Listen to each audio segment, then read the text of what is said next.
माता की जय, वंदे मातरम, जय श्री राम। मित्रों, मैं दिलीप पांडे, स्वागत है आप सभी का मेरे YouTube चैनल में।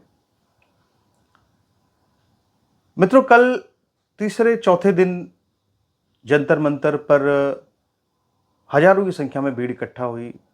कोई नेता नहीं था, लेकिन भारी संख्या में जो लोग थे वो आए और आरक्षण सुधार की मांग कर रहे थे।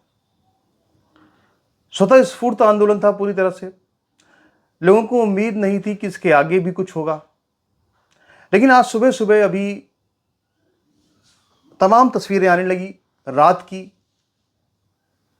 और वो तस्वीरें दिल्ली के कई जगहों से आई जहां पर कि जो प्रदर्शनकारी थे वो डटे हुए थे।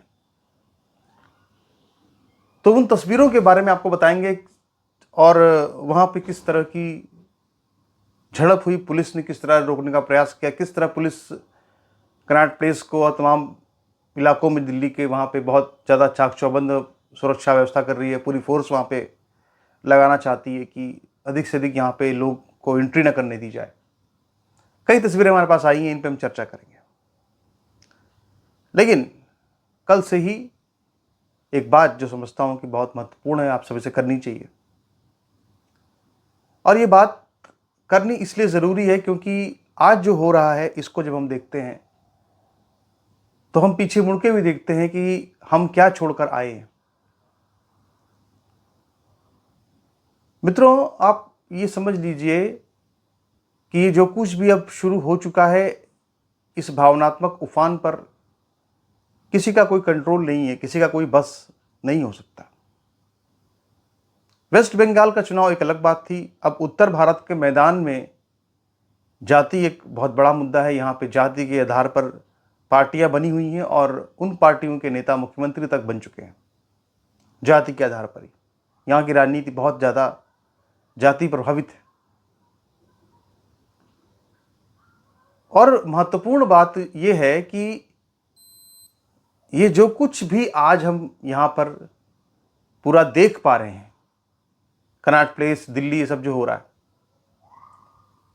इस सब की मूल वजह क्या है? इस सब की मूल वजह जो है वो मोदी के गलत फैसले हैं।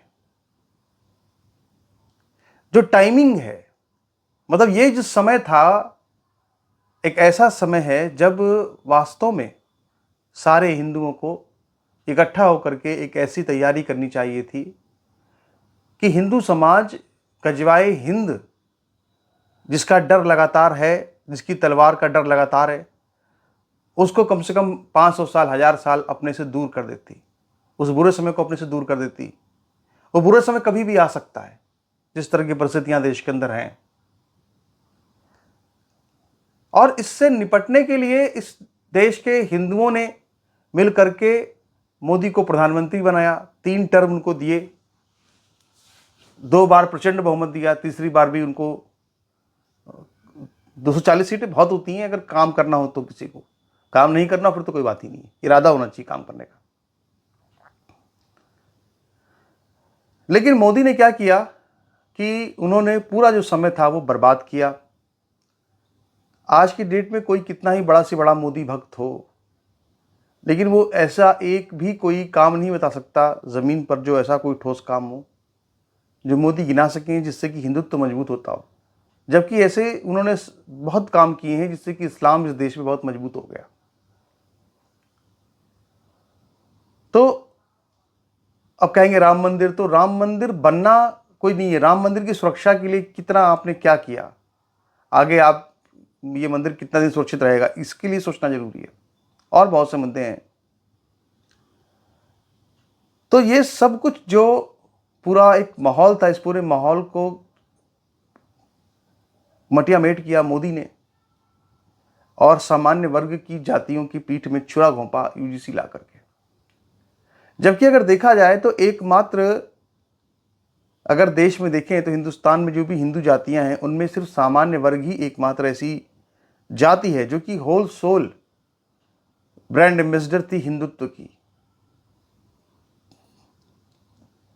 और मोदी ने लगातार ऐसी नीतियां बनाई कि इस सामान्य वर्ग की जातियों को भी देशभक्ति और राष्ट्रभक्ति छोड़ करके जाति भक्ति करने पर मजबूर कर दिया। मतलब मोदी इस तरह के काम कर रहे हैं कि अब सवर्णों को, सामान्य वर्ग को लगता है कि छोड़ो देशभक्ति, राष्ट्रभक्ति, जाति भक्ति करो, अपने बारे में सोचो। नहीं तो अपने बारे में सोचो तब तो धर्म बचेगा, वरना धर्म नहीं बचेगा। हम बचेंगे तो धर्म भी बच जाएगा। ऐसी स्थिति जो है आ गई।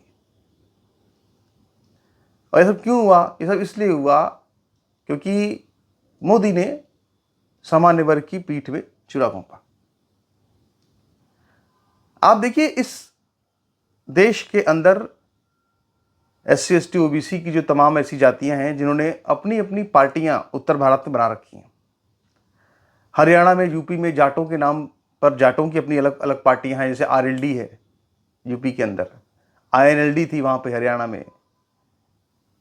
जैसे राजस्थान में भी जाटों की एक पार्टी है, छोटी पार्टी, पर उसके भी एक सांसद चुने जाते हैं। जैसे यूपी में यादवों की पार्टी है सपा, बिहार में यादवों की पार्टी है RJD। जैसे राजभरों की पार्टी है सुवलदेव राजभर, पटेलों की अपनी पार्टी है अपना दल, पासवानों की अपनी पार्टी है LJP बिहार में। ऐसे ही मतलब मैं बता रहा हूं कि मतलब आप सोचिए कि ये जो जातियां हैं OBC SC ST की, इनमें इतनी ज़्यादा जातिवाद है, इनमें अपनी जाति के प्रति इतनी ज़्यादा भक्ति है कि ये हिंदुत्व के नाम पर बीजेपी भरसक प्रयास के बाद भी इनको अपने अंदर विलय नहीं कर पाई। बल्कि अगर ये बीजेपी के साथ आए भी तो ये अपनी जातीय जो गठबंधन की पार्टी थी उसके साथ में आए। यानी कुर्मी अगर बीजेपी के साथ आया तो अपना दल के साथ आया, राजभर आया तो ओम प्रकाश राजभर की पार्टी सुवलदेव राजभर के साथ में आया, और यादव और जाटव वो तो आए ही नहीं। उन्होंने कहा हमारी अपनी पार्टी खुद इतनी बड़ी, हम क्यों आए। इनके जो नेता थे बड़े बड़े, जिनकी मैं जिक्र कर रहा हूं, OBC जातियां जो बीजेपी में विलय नहीं हुई हिंदुत्व के नाम पर, इनके जो नेता, जैसे पटेलों के नेता हैं, जैसे ये और बहुत कई जातियां हैं जिनके नेता हैं, राजभरों के नेता हैं, इन्होंने क्या किया कि सिर्फ सत्ता की, हिंदुत्व की सत्ता जो मिली उसकी मलाई काटने के लिए बीजेपी के साथ खड़े हो गए। पर हिंदुत्व के विषय पर कभी इनकी जुबान से कुछ फूटता नहीं है। मतलब इनके अंदर इतनी ज़्यादा जाति भक्ति है। तो अगर देखा जाए तो सही मायने में अगर कोई जातियां जो वाकई में हिंदुत्व के लिए काम कर रही थी या हिंदुत्व को की भक्ति करती थी या राष्ट्रभक्ति करती थी, तो वो मैं समझता हूं कि अपनी जाति भक्ति से ऊपर उठ करके तो वो सामान्य वर्ग की जातियां थी, ब्राह्मण, क्षत्रिय, वैश्य, और वो इसी नाम पर वो बीजेपी को वोट करती थी। लेकिन आप इस चीज को समझिए और देखिए कि मोदी ने इन जातियों के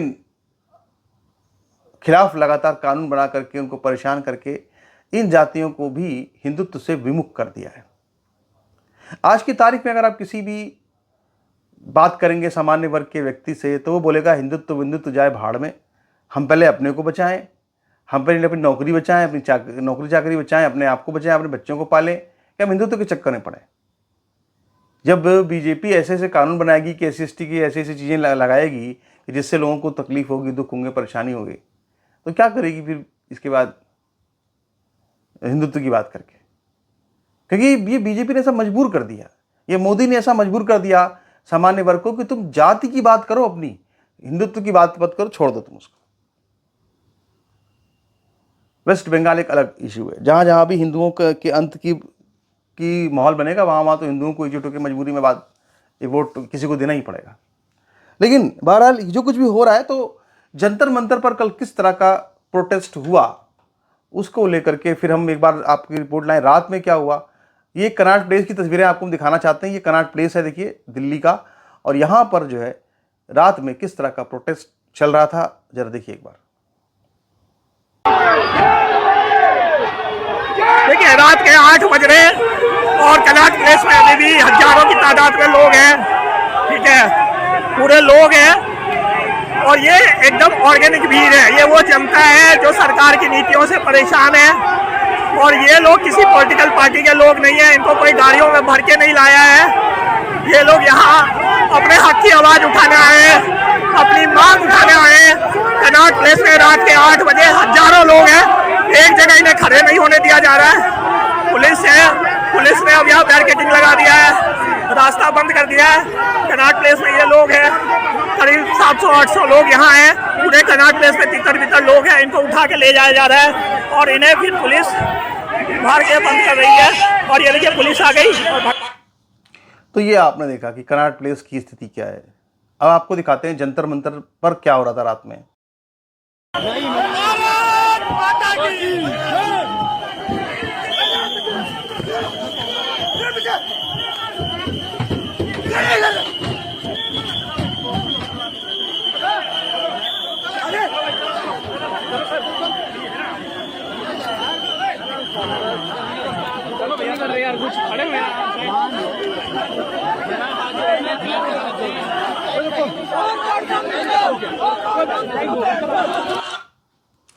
तो आपने देखा कि ये रात की तस्वीरें हैं, रात में क्या हो रहा है जंतर मंतर पे।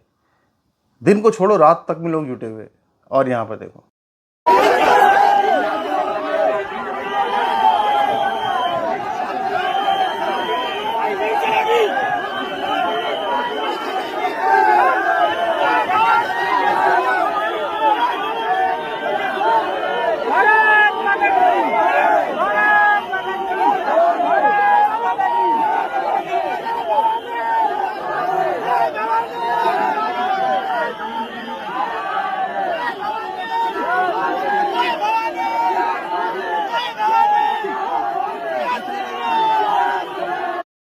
और देखिए नारे क्या लग रहे हैं, जय भवानी, जय शिवाजी, भारत माता की जय। सब ये बीजेपी के वोटर रहे हैं पहले, सब ये बीजेपी के एक्टिविस्ट रहे हैं।